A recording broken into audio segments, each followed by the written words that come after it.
What pushed you towards leadership through democracy?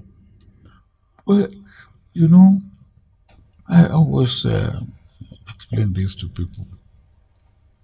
You cannot have gone through the process of military training without leadership becoming an issue throughout the rest of your life.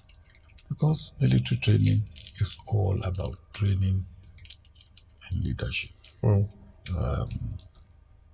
Leadership, management of human beings, management of resources.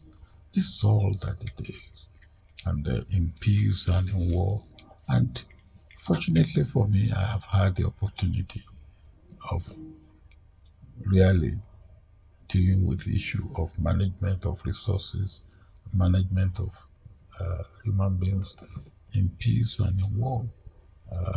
Haven't had the unique opportunity to participate in the Nigerian Civil War. It wasn't a pleasant experience, but all the same, I had that experience. So, having gone through that, leadership becomes part and parcel of my life. Mm. So during your time as president, there was a very iconic picture that even our generation still appreciates that picture. It was a picture you took with Jimmy Carter at the time. I think you wore this cap. They call it Abeti Aja. And what was that moment like for you in, I guess, living the moment? Well, for me, I'm very keen on culture, very particular, because it is culture that makes you different from other people. And if anybody says you have no culture, it means that you have no way of life. And you will see that what has happened to those who were taken into slavery, the first thing they do is change their name. Mm. And every Yoruba name has meaning. But when you take a Yoruba man or Yoruba woman and call him Mr. Foot or Mr. Stone, that has no meaning. Olusegun Strip them of their culture. Yeah, you remove their culture. You remove them away from their culture. Their name is changed. Their food is changed. Their dress is changed. Their dances are changed. What they wear is changed. And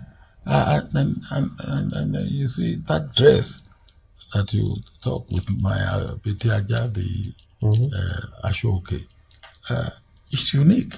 Very unique. It's unique. It's a memorable picture. Okay. And even my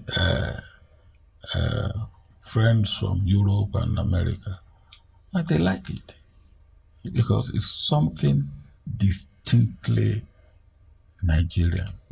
As I always say to my children, I say, look, it doesn't matter how well you speak English. At the end of the day, what people will want to know about you and what you can proudly say is authentically yours is your food, your name, your culture, your dances, even your language. And for instance, there are some things that we don't even appreciate. Take Yoruba language. Our Muslim brother said they have 99 names of God. 99, which is quite a lot. The Yorubas have uncountable names of God. Uncountable. And some are not even easily translated into English. But by this time, by the way you pronounce it and people know that now this is uncommon. and it's unusual. So culture to me is very important. Very important. If you ask them about one achievement of your presidency, the first thing they're going to say is GSM. All of us are enjoying GSMs. I'm holding an advantage of that particular thing right now. So if you were to look back on your presidency, what would you say the legacy of your presidency is? Do you agree with them or do you see it differently? Oh, well, I will agree that that's part of the legacy, obviously. But to me, the most important thing was that before I came, some people even came to me and they say I will be the last president of Nigeria because after me there will be no Nigeria. Because the thing then was you have, at the time I came in 1999, you have a Gbesu, you have Arewa, and you have Udua. Then I think Masop too was in the offing. So with all this, people said, look, there will be no Nigeria again. And that I ran the affairs of the country for 8 years. And if anything, Nigeria was stable. Nigeria was making progress. Nigeria, which was kicked out of the Commonwealth, the Queen came to Nigeria and chaired the Commonwealth heads of government meeting, and everything was going for us as a country. We were growing at the rate of about 7% GDP, and we were take cocoa. When we came in, we were producing 150,000 metric tons. By the time I left, we were producing over 400,000 metric tons. So the things were buoyant and going. We owed debt of about 36 billion, and we were spending over 3 billion to service our debt, and the quantum of debt was not going down. Now, before we left, we paid all our debt, and the quantum of debt it went down to 3.6 billion from 36 billion. And these were things that were done, and everybody wanted to invest in Nigeria. Our reserve was going high and high. Our currency was going stronger and stronger. So these are things that we achieve among others. But the fact that Nigeria remained a strong, united country is one thing that gladdened my heart. I know from reading the book, I was even surprised to learn that there were continuity issues even with your subsequent administration. I mean, there were plans in place for the refineries, there were plans in place for powers, and there was a failure to act on this. So definitely, there's more to your legacy than GSM. This is an interesting question. I think a lot of our generation, we know that you have a well-known, would I say, tiff with Atiku. And I think we would just be curious because people tend to forget, but like maybe some insight into that. Now that he's a presidential candidate, do you think there's anything that a generation that didn't know much about what went on then should know about him or the? I don't know. What people have forgotten to very easily was that Atiku didn't want to become even a vice president. He was elected as a governor. Now, judging from the experience that I had when I left at the end of my term as a military head of state, when President Shagari came in, who was a wonderful man, but Shagari was not a president for that time for Nigeria. Because that is now history. So I thought, okay, what we should do this time is take somebody who, it doesn't matter what has been his experience, I can mentor him. And then he can learn over a period of the time that we will be in government together and with a bit bit of luck, he can then take over from me. That was my plan. And my plan was that the first term, he will be given a lot of work to do domestically. And Atiku even complained that I've given him too much to do, which was intentional. I want him to really get to, My second term, my idea was that, okay, in preparing him, I haven't prepared him for the domestic. I want 1 year for him to visit, to represent Nigeria, the ECOWAS, 1 year at the AU, 1 year at the UN, so that he is really the necessary relationships fully prepared. The first thing I found was that his judgment was not right.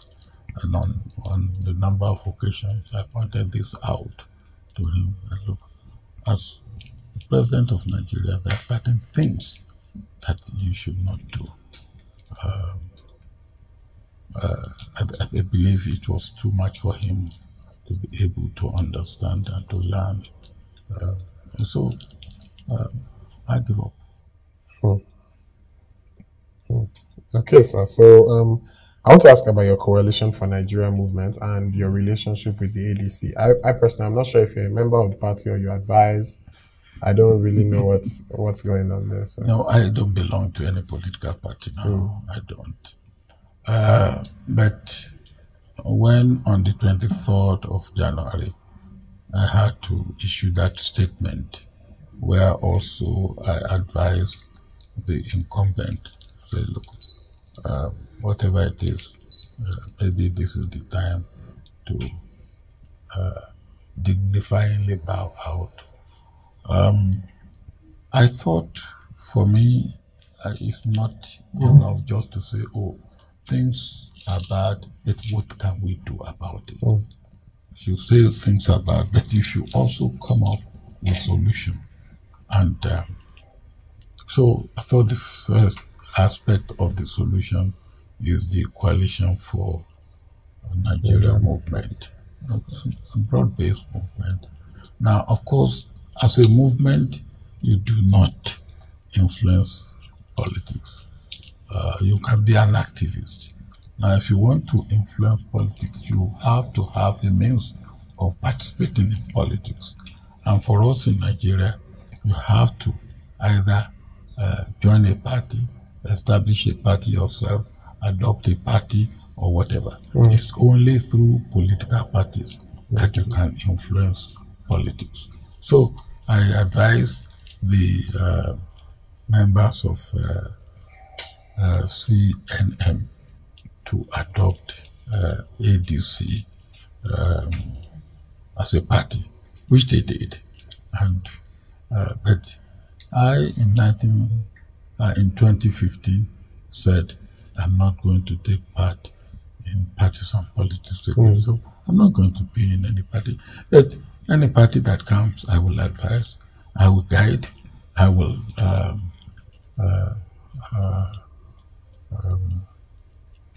sort of put them on what I would call path of rectitude. I've seen a lot of politicians, likes of Saraki. I think recently he pushed a message saying our democracy was in danger with all of this. A lot of people also believe that democracy may or may not be the answer for us, or the current way we're practicing it is not the best way. Do you think our democracy is working as is? Do you think changes need to be made? Well, you see, democracy, nobody has ever said democracy is a perfect form of government. No. Nobody has ever said that. But for a country like ours, where we are a multinational country, now what other form of government do we have that can allow dialogue, discussion, that can allow participation, that can allow agreement and disagreement on a peaceful basis? There's no other one except democracy. And that is the beauty of democracy. this idea of dialoguing, participating, interaction. Another beauty of it is that if you have somebody in position and then he has failed to perform satisfactorily, the way you put him in position is the way you also remove him from position by vote. And that is the beauty, again, of democracy. Now, you don't go on shedding blood because you don't want the man in there. You say, okay, look. And then, of course, if a man in there does not allow peace to reign, then whoever prevents peace from reigning then encourages violence to reign. Okay.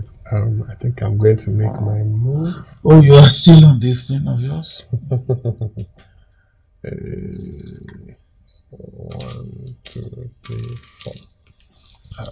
I will do this. So before and you should do this. And my pieces just keep falling. Third piece was going to be here, so I take my 2. Before we go on, we have one more segment to go. I know everybody is tired and everything. That's the third segment is now and then, so we're going to go through that quickly.